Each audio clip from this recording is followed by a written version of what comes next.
Hello, beautiful souls. Welcome. Welcome to Tuesday Night Tarot Talks. My name is Sadhana. And tonight we're going to talk about the rituals of reading tarot and how I go about opening my tarot readings. And I'll talk a little bit about shuffling and cutting cards and that kind of stuff. And so I invite your questions tonight in this kind of topic. I'll probably tell you how I close. I'm better write that down too, because that's an important part of, you know, the whole ritual of the reading of tarot. So I'm just going to make a note here to remember to do that. How to close a reading as well.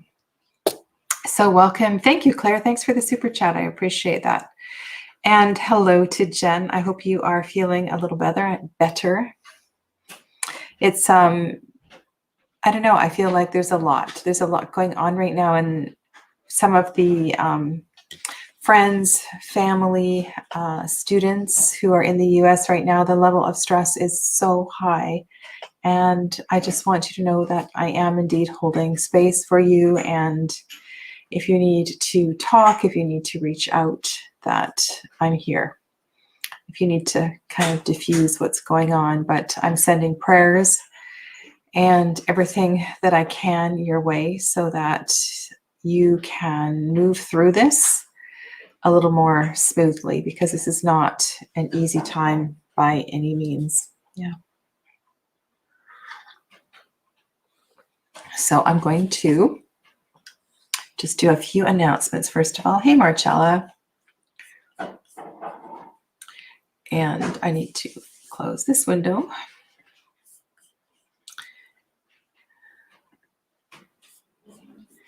The first thing, and I will turn that banner off in a few minutes, is that I just wanted to let you know that I have completed the first group, actually, of the Read With Me series, and it was such a success. We had so much fun, and of course, we bit off way more than, way more content than probably should have been a 4-week period, but it was great. And I want to thank those of you that participated.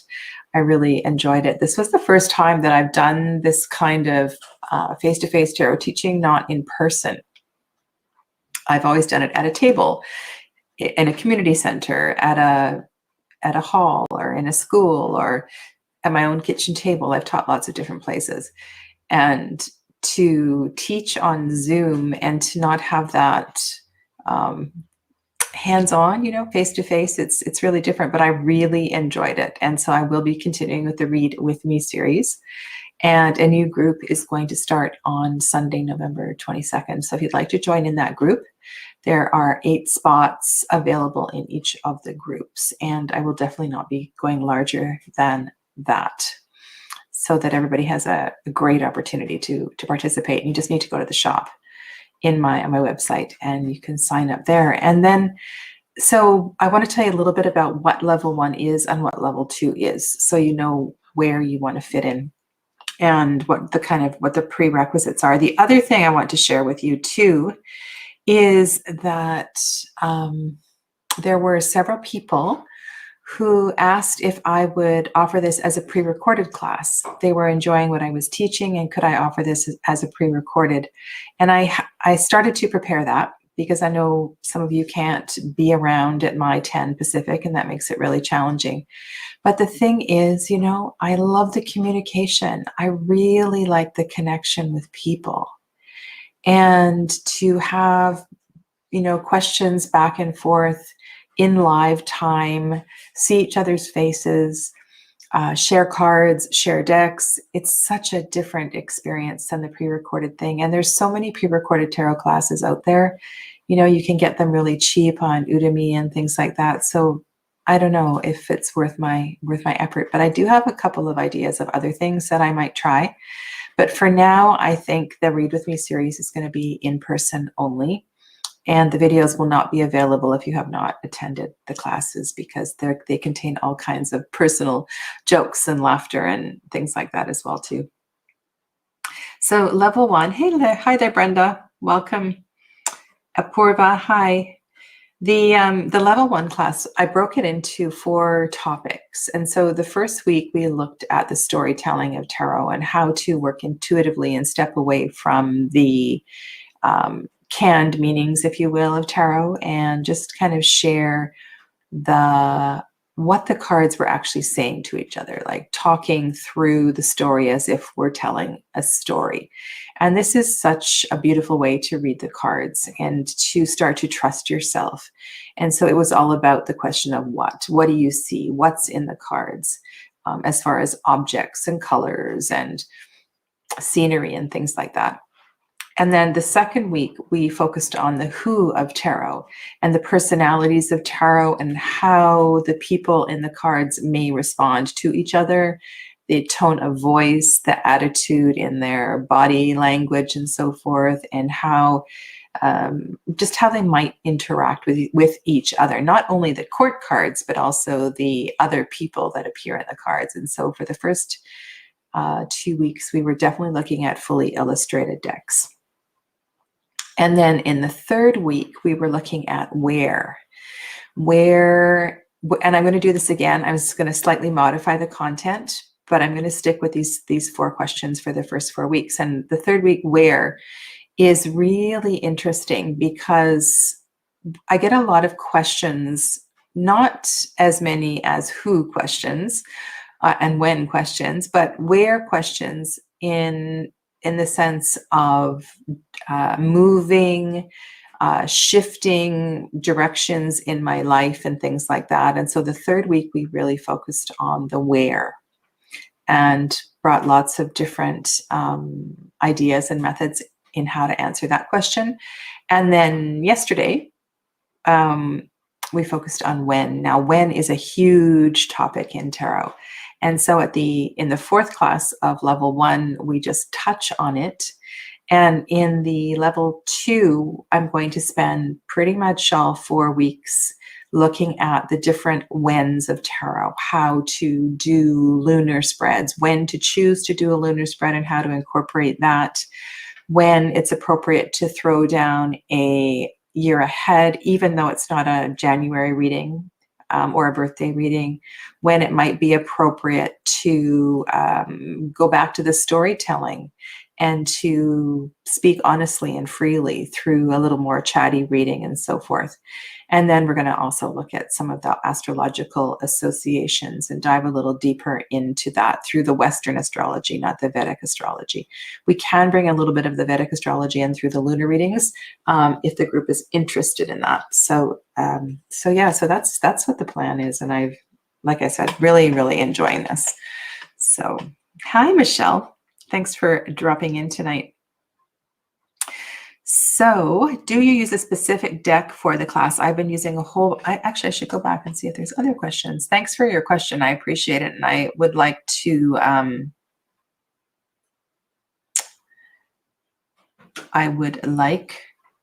answer your questions. So please.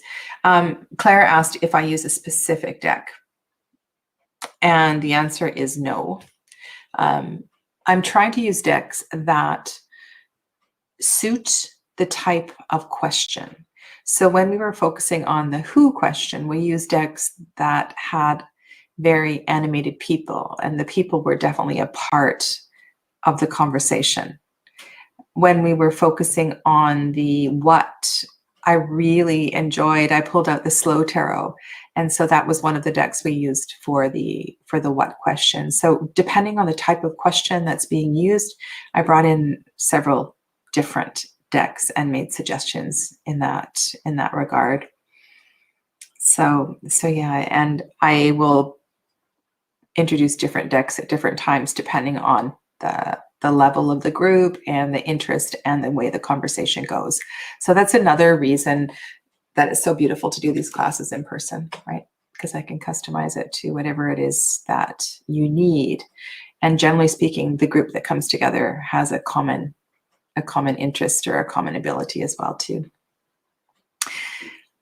Last announcement is that the winners of the my 2,500 sub giveaway, I have made contact with the lovely Angela, I'm going to do her reading on the weekend. And the two winners of the card decks, one was PL and one was Ange, have not contacted me. So they are not aware, I believe, that they have won. So if you see them in a chat, or if they pop into the chat tonight, please let them know that they won a tarot deck, because yeah, they haven't contacted me, which is odd because they're both often on my chat in different videos. So let's go to the topic of the night.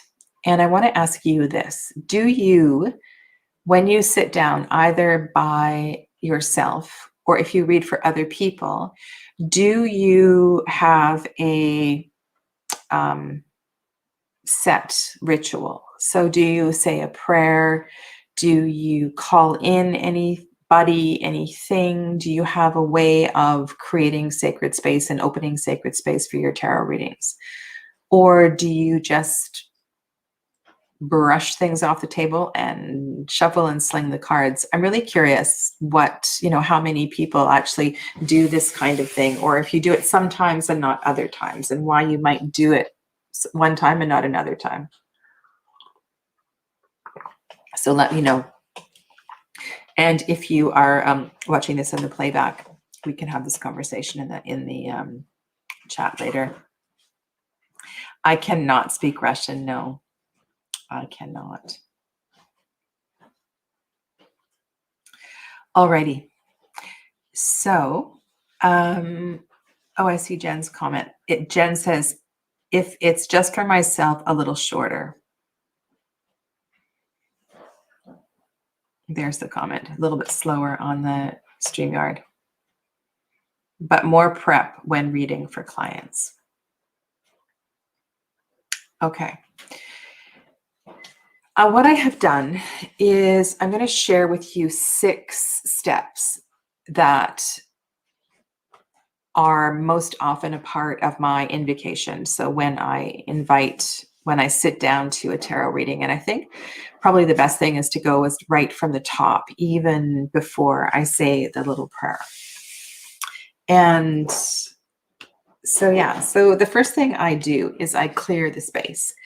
And sometimes I'm working in a shop, or maybe I'm in a cafe, and the physical cleaning is definitely the first step. So if I wipe the table, even if it looks fairly clean. So that's something that I do. Depending on where I am, I may or may not have brought a tablecloth with me, and I lay down the tablecloth. And if other people, I was talking about a party I was at in the summer, and everybody was drinking wine. And sometimes I find people arrive and there's nowhere to put a coffee cup, or there's nowhere to put their phone, or they don't know where that's supposed to go. So I think that's important. If you're doing an in-person reading, you need to have a place, and you need to let them know where it is appropriate for them to put their phone and their coffee and so forth, right? Not if you've got a little altar or something there. Especially too, because coffee cups can spill, and you don't want them spilling on the reading table if you've got cards on the table. So that's one kind of thing. So setting up the table, finding a place for your things. Generally speaking, I like to smudge, and I do different kind of smudging depending on the situation. Some people do not like smoke. They don't like smoke at all. So I have a bell, I have a singing bowl, and I use sound frequently. And people like that. They like the sound of the bell. And I used to have quite a high frequency brass bell. I don't know where it has disappeared to, probably left somewhere in my travels. But I find a high frequency bell, to ring it is a really easy way to shift the frequency of the room. And of course, I wouldn't do that in a coffee shop.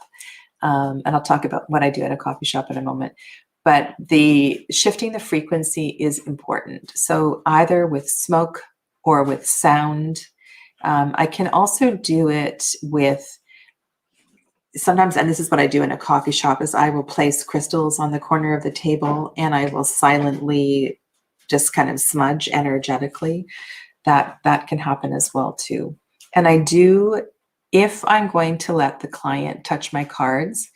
And so I have no problem with people just having had a cigarette and coming into a reading or something like that. But I do ask that they wash their hands, especially if I'm going to let them touch my cards. And during this particular pandemic, I have been less, I've shared my cards a lot less than I normally do. Usually I have no problem with people touching my cards. And people are quite cautious, I find. And so a lot of people now, more recently, have just been pointing to certain cards or indicating things, but I have been shuffling and cutting myself for sure. So that's kind of what happens when I start.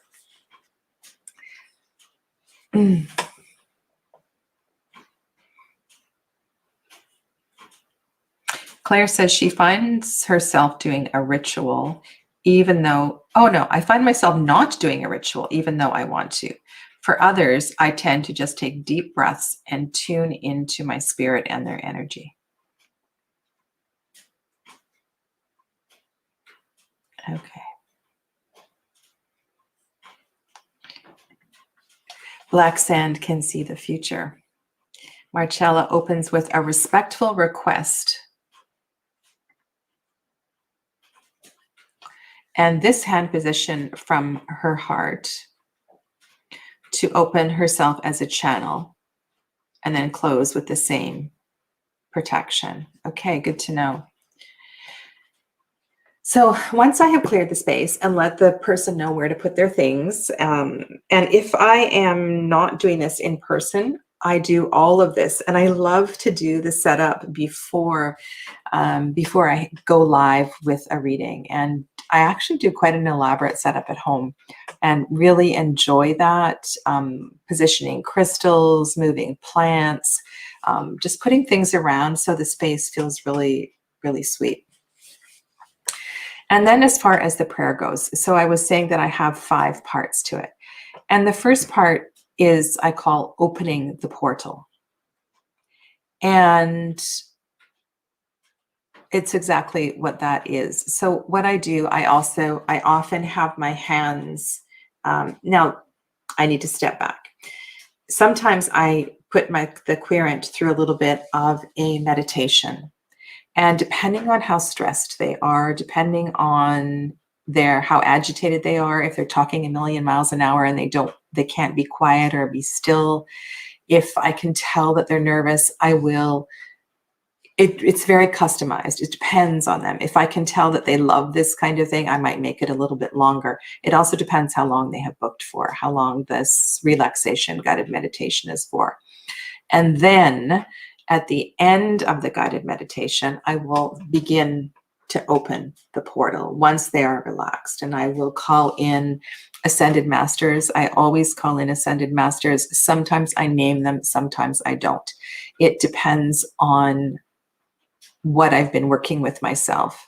And usually I just use the term ascended masters because I work with many, many, many, from many different lineages, from yoga, from Buddhism, from Christianity, from all kinds of different energies, and I call them all in. And sometimes in my mind, I say the word ascended masters, and then I just kind of see them all sitting there in a row. It's actually a beautiful part of that for me. I need to look at my little sheet here. It's hard to talk, think, respond all at the same time. I see the opening also as not only opening a portal, but it creates a connection. So I need to create a link. And sometimes I actually see it as a tunnel or some kind of a tube. Sometimes I visualize it as a cord, a thread. It can vary how I see it. Sometimes I just feel just kind of, like sparkly lights everywhere, and it feels beautiful. I can say a name and I'll feel chills on my body. And so that general opening, connection, acknowledging the divine is the first part. And it will also depend too. So if the person across the table has acknowledged that they are a devout Catholic, I'm going to call in Mother Mary. I'm going to call in Jesus. You know, I'll call in whatever support I need for the reading. And I think that's that sits really nicely with the person on the other side of the table, because I am not what's the word? My faith moves across. My faith is with all spirit, and so I'm comfortable naming ascended masters, deities from any lineage, and I will do that to support the reading. So that's the first thing. The second thing, which I only usually do if I'm by myself, is a greeting. And I walk a lot, and I love walking at night, and I especially love walking when it's clear and the moon is out. And I say, like, it's me, Sadhana, again, here I am. I'm ready for a little chit chat. Are you there? And so if I'm by myself, I will have this kind of conversation. And it just, I don't know, I like it. I like to just double check that the line is open, and it's fun, and it feels casual. And I like to make it, I don't know, I like to make it that way. When I'm with a client, I don't do this, but when I'm by myself, I really try to tap in. And sometimes I will say something like that, and something will happen. Like something will brush against my face, or if it's at night, the wind might pick up, or something will happen. It's one of my favorite things to do, to make it really personal to me. The third part I call intention. And so when I am doing a reading, or when I am connecting with spirit, there's always a reason for it. It's not just to have a cup of coffee, right? I'm not just going to have a cup of coffee and chat about the weather with spirit. There's always an intention. And I like to make that crystal clear what my intention is. I believe that spirit is everywhere, omniscient, omnipresent, with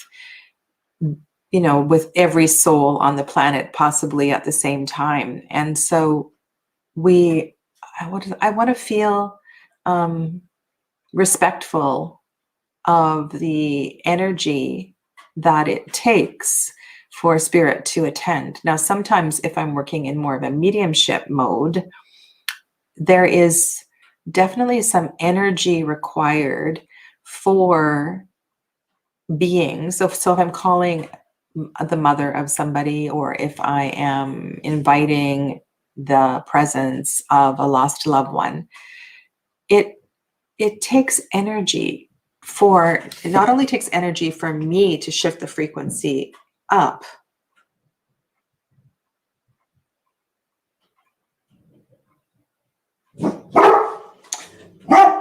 Sorry, I'm listening. I believe the bear is outside again. Oh my goodness. We have had a lot of wildlife coming by, and I can hear my garbage cans being tipped over. There's nothing in them, but oh dear. Okay. It could be raccoons as well too. So I'm a little distracted. What was I saying? So shifting my frequency up, and then if I'm calling in a loved one that is crossed over, I believe that there's an energy, there's an effort that's made to sustain the density necessary to create that connection. And so I want to be very respectful of time. I suppose that's what I'm saying. And so my intention is, I state my intention clearly, and that usually comes from the querent, whatever the querent's intention is. So it will be to support them on their journey for sure. It will be to help with their health and their healing, as well as anything specific that they have asked for. So yeah. Let me just go to the chat.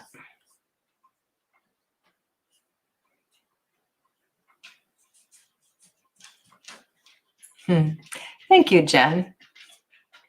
I know a lot of people really need this component, and I love to do that. I teach meditation. I work with a lot of people privately, and it's a lovely way to connect and to create that shift, you know. So if people often are rushing as well too, even if they're rushing to their Zoom reading, they need a moment or several moments just to calm down, to dial it down. So that's very, very important, I find.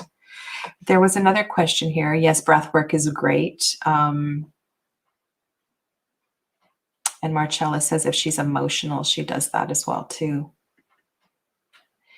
Claire says, which ascended masters do you resonate with the most? Oh, Claire, that's such a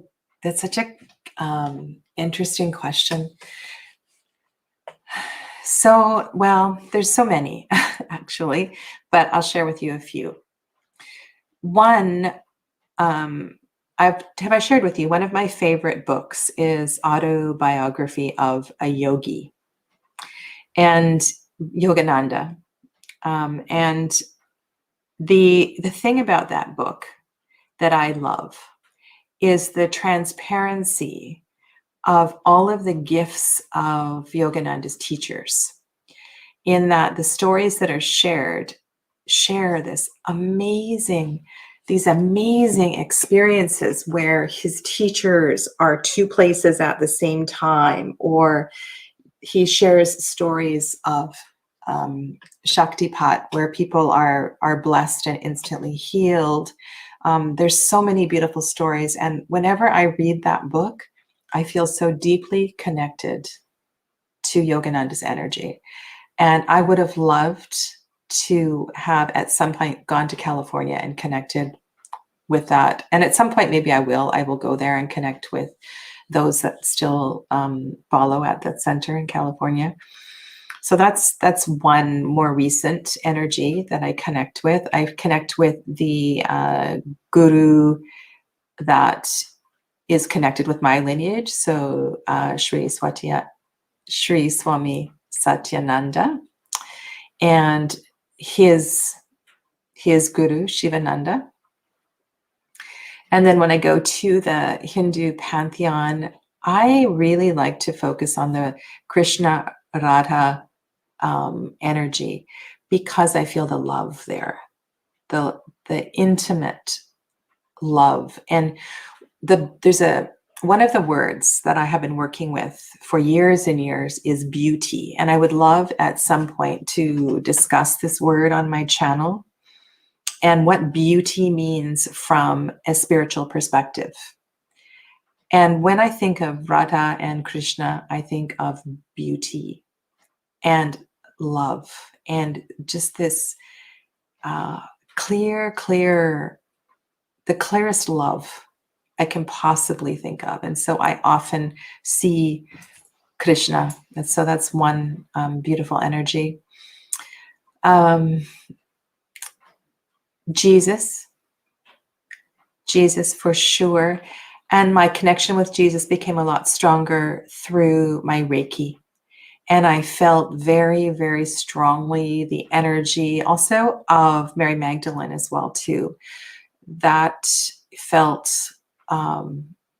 incredibly warm, and Mother Mary as well too.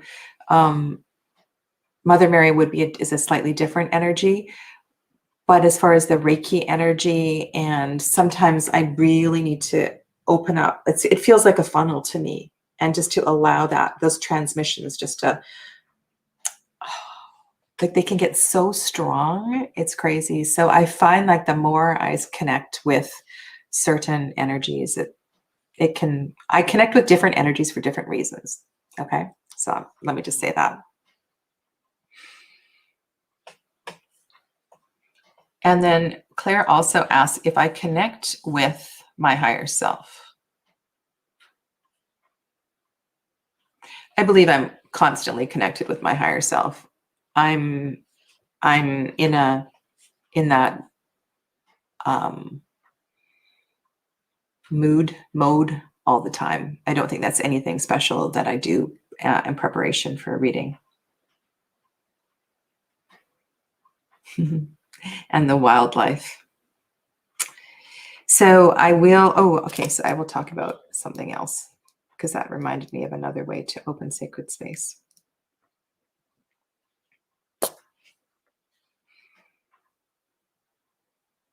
Yoganandaji, yeah, very, very special energy.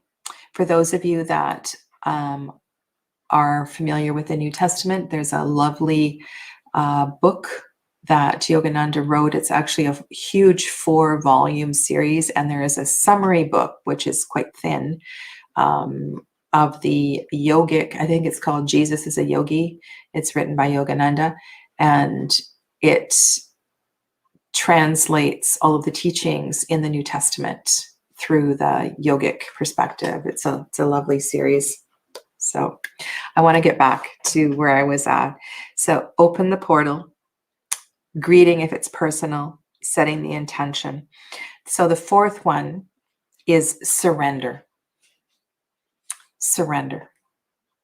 And that is not only a sensation, but it is a movement, a conscious movement into trust, to allow whatever needs to come through. And this is the example when somebody asks a question in a tarot reading or just a general reading, and what comes through is exactly what they need to hear. And so part of the surrendering is that beautiful trust that Spirit knows exactly what needs to happen at that time. And so some of the words I might use for surrender would be allow your messages, your wisdom to flow through me, to move through me. Relieve me of the bondage of ego. So I might often address or place my hand on Manipura chakra and to surrender into a place of trust. One of the teachings that I have always found that resonated deeply with me was that the ego lives on this side of the Manipura chakra and the trust is over here. So when I have my hands on this part of the body, it feels like I'm moving into a place of trust. The 5th one is to ask for help. And this is something that I forget to do often. And do you ever find yourself in a place where you don't know what to do? You have tried everything at your disposal. You have, and if we're talking specifically about tarot readings, you have studied the books. You have, I don't know, you've gone back through a little white book. You have tried to meditate on the cards. You have worked with this client before, perhaps, and it's been really, really difficult. So the asking for help might be just all that is needed. And I think we forget that all we need to do is say that. And you can just say, please help me. Please guide me. I am stuck. I am confused. I need clarity here. I need very, very specific signs. I need specific cards to appear so that I know I'm moving in the right direction. And this is different from the intention. This is really, and I don't do this every time, but if I'm in a difficult space, perhaps a client has arrived, and they have arrived. This style, I'm sure you all know this style. And so I ask for I ask for help because it can be really challenging to read for somebody like that. And so this component sometimes is really necessary, other times not so much. And then the sixth and final one is I change the words depending on the circumstances, but often it is let no harm be done. Let this reading only be in the light. I made a list over here for you.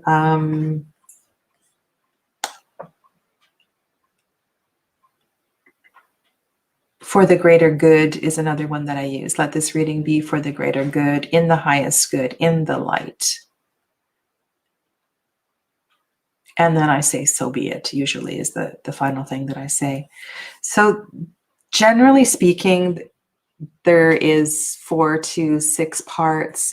And as I go through this, sometimes it might feel like a couple of minutes. Other times it just takes a few seconds. And I really have to read the person that's on the other side of the table. And when I'm doing live readings, of course, I don't do this. This is something I do before I hit go live. And often in a Zoom meeting, I will have, no, not often, always in a Zoom meeting, I will have done this as part of the preparation of the meeting. And if I feel that the person who is receiving the reading would be uncomfortable for some reason, with this, I keep it very short, or it might happen silently as I'm bringing them out of the meditation. So it really depends, but it's always there. Whether you hear it or not, it's always there because I need to create that connection.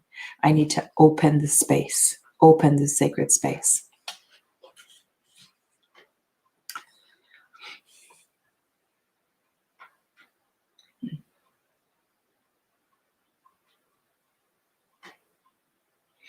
That's a good question, Michelle. The word surrender. We are, how I interpret this can be interpreted in a lot of different ways, but I see this as simply stepping away from ego and not being in a place of having to control the situation. So it's about no expectations is what it is. So allow this experience to be whatever it needs to be for this person. Because I don't know what this person needs.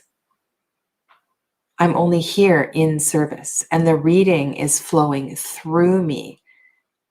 It's not coming from me, it's flowing through me. And this is something I need to remind myself of constantly. The reading is flowing through me. Yes, I have a lot of background. I've done a lot of studying. I have experience.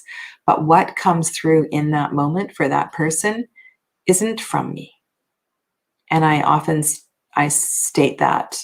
And sometimes I get my words will start to sound very like they're coming from me. And I do my best to quickly shift that because it's not from me. And I need to keep reminding myself of that. So I hope that answers your question.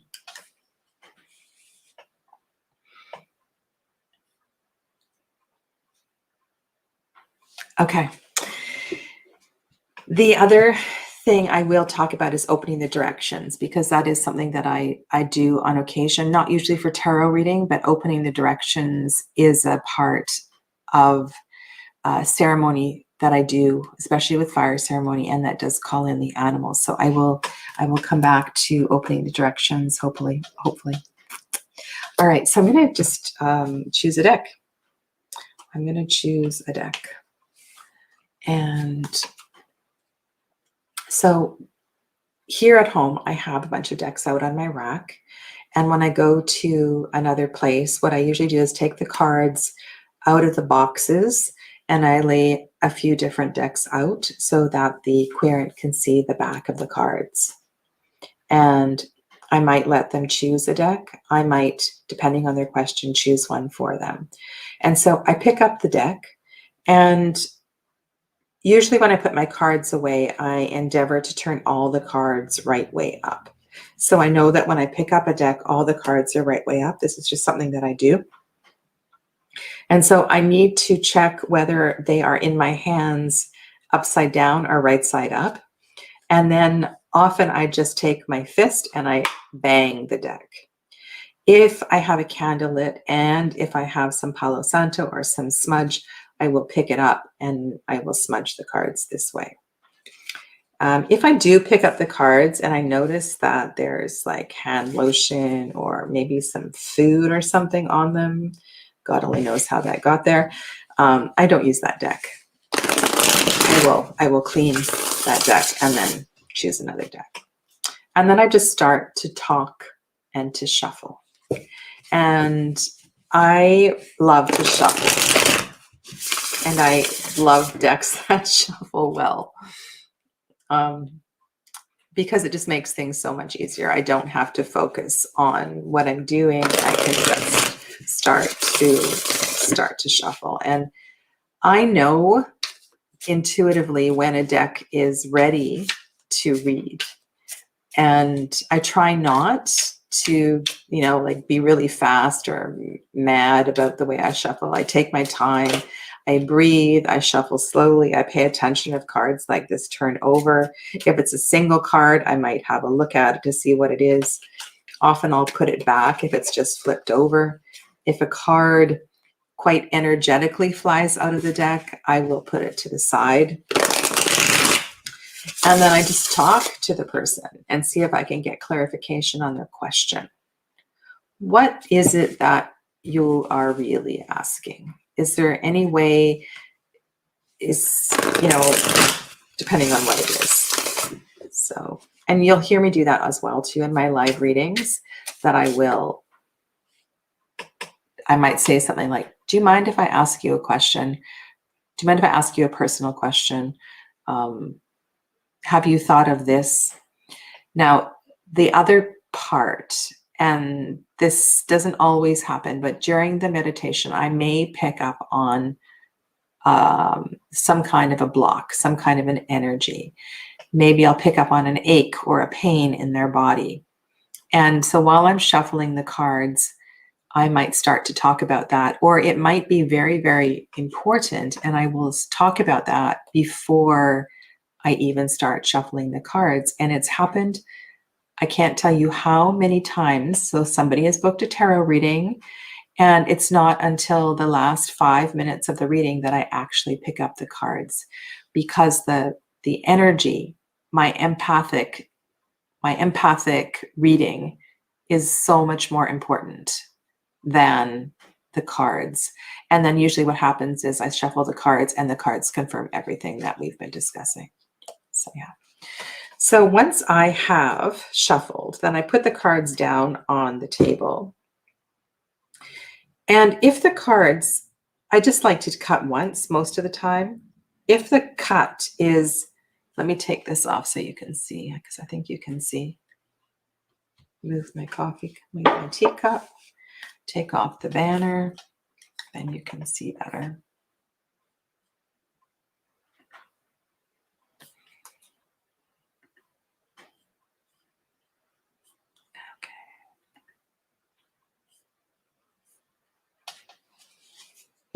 Okay, so you can see here. So what I like to do is just, and that was just, it's such an even cut. It's such an easy cut. And then I know if the cards cut easily, that's all I need to do. And so I'm going to read from this pile here. Now, another thing that I do, so this was here and then I put it there. So the bottom card of the deck is this one. And sometimes I bring this into the reading. So it's important for me to know which is the bottom card. And so I might just take it off and put it over there. Right? So this was here, and so now I'm going to read these cards, and then I will just place them down. And often I'll place one card down and I'll just start to talk about the first card, especially if the first card that I turn over connects immediately to the question.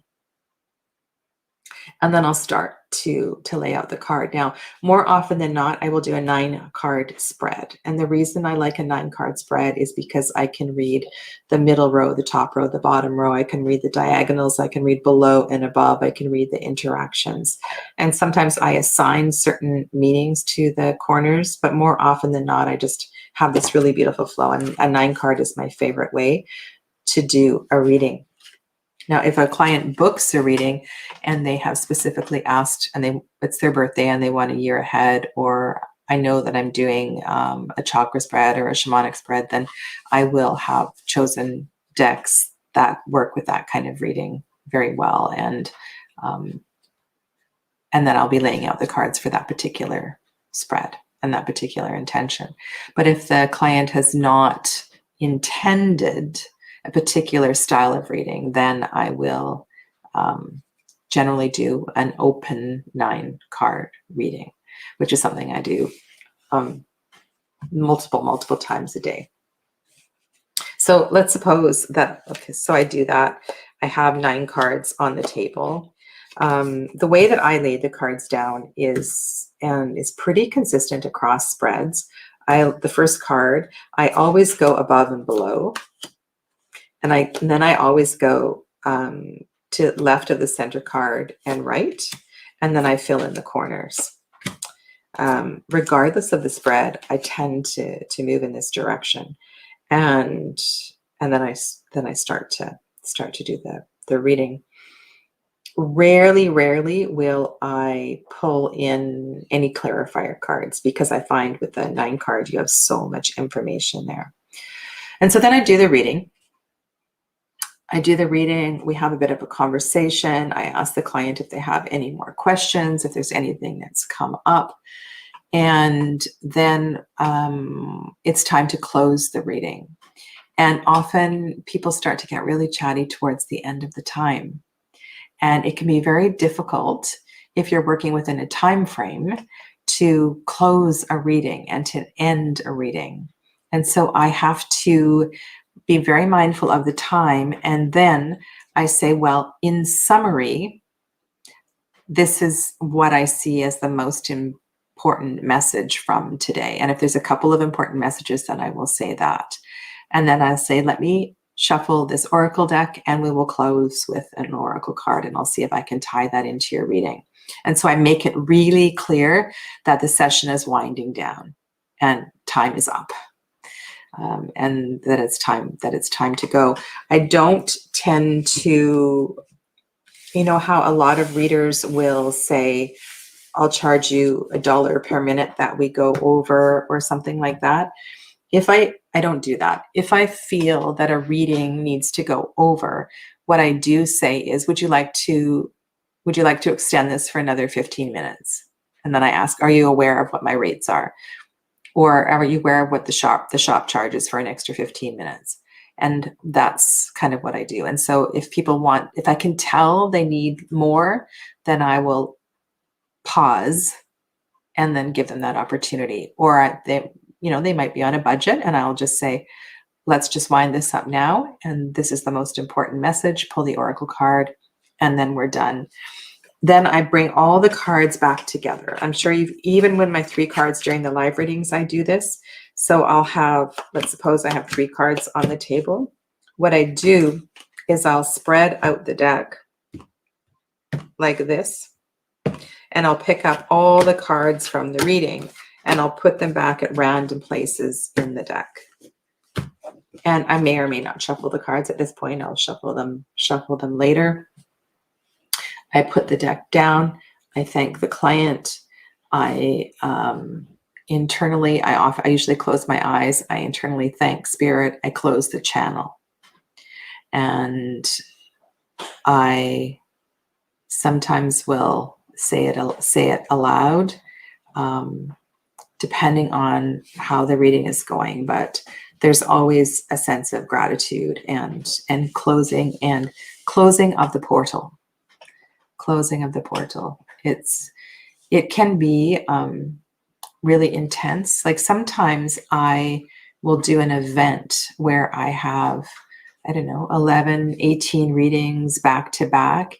And when I do something like that, I create the sacred space and I leave the portal open because clients are coming in bang, bang, bang, bang, bang, bang, bang. And then I don't close the space until I'm done. So that's kind of how I approach that. Hey, Veronica Jude, welcome.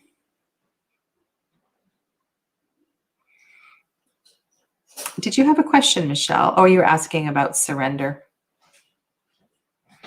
So yeah, so that's in a nutshell how I go about this. And I find that, and sometimes I will write a custom prayer or intention. Like if I'm going to mail a reading to somebody, I might enclose email, usually, not mail. I will enclose the prayer. And sometimes I will write it out because I feel like that's a special gift for the person. And it's always customized, and it might be something that they want to use as they go about. Maybe they will go and buy a deck of oracle cards and do something like this. So I find that's a really nice gift to give to someone. And I'll write it on a card, like a separate card or a postcard or something, so they can put it somewhere. Usually hand write it. So that's it. That's what I do. The other topic I wanted to talk about was the directions, opening the directions, and when I might do that, and what that looks like. So how many of you are aware of what that means to open the directions, or how many of you actually open the directions for ceremony? I'd be interested to know about that. Personally, I open the directions if I'm holding a, like if I'm doing a Reiki training in person, I am arriving a couple hours before the event. If I'm holding a circle, if I'm holding a fire ceremony, if I'm holding any kind of sacred space where there's a lot of people that are coming, and especially if I arrive early to set up the space, I will open the directions before everybody comes. And what that means is that there are guardians for each of the directions. And the opening the directions will vary depending on the kind of shamanic training that you have had. But I call in the energy of each of the directions, north, south, east, west. I start with the south, then go to the west, and then the north, and then the east. And then I call in the sky people, and I call in the grandmother moon, go in this direction. And then I go down on my hands and knees. I place my hands on the earth, and I have a little conversation with Pachamama and ask Pachamama to support the event, and also to thank Pachamama for allowing me to trespass, because all of these events require a great deal of trespass and a sharing of energy. And so that is I think of all of the directions, that is the most important one for me. And then with that particular practice, closing the directions is equally important. And so you do exactly the same thing. If you start in the south, you close the south, then you close the east, you close the north, west, then close the north, then close the east, close above, close below. And it's a really lovely practice. If you've never done it and you would like to learn how to do it, that's something that I would be happy to do in a future video. And I might do, it would actually be nice to do a pre-recorded one outside, to do it in nature. There's a few of them on YouTube. They're just beautiful. And usually when I do it, I either have my drum, or I have a rattle, and then I have Florida water in the other hand. And so shaking the rattle and then blowing on the bottle of Florida water, and then spitting the Florida water. So yeah, it's a lovely way to open and close space.